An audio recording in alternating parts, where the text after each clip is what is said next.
ஏன்னா அப்படி அதிருப்தியிலலாம் யாரும் இல்லை, எல்லாருமே சந்தோஷமா இருக்காங்க. எல்லாருமே வந்து தீவிரமா வேலை செய்யறதுக்கு ரெடியா இருக்காங்க.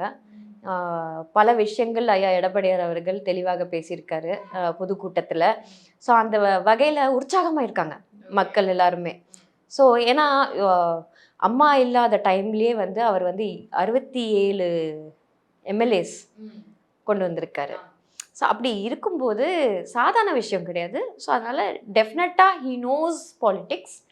அண்ட் அவர் வந்து அவருக்கு அப்பா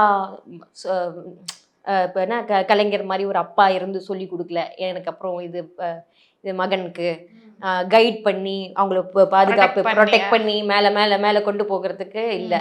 அதே மாதிரி உதயநிதிக்கும் அதே மாதிரி, ஓகேங்களா? ஸோ அதே மாதிரி இவருக்கு அந்த மாதிரி கிடையாது. இவருக்கு வந்து அப்பா வந்து எம்ஜிஆர் தான், அம்மா வந்து ஜெயலலிதா அம்மா தான். ஸோ அப்படி இருக்கும்போது டெஃபினட்டாக வந்து அவர் அந்த லீடர்ஷிப் குவாலிட்டி வந்து அதை பார்த்து கற்றுட்ருக்காங்க.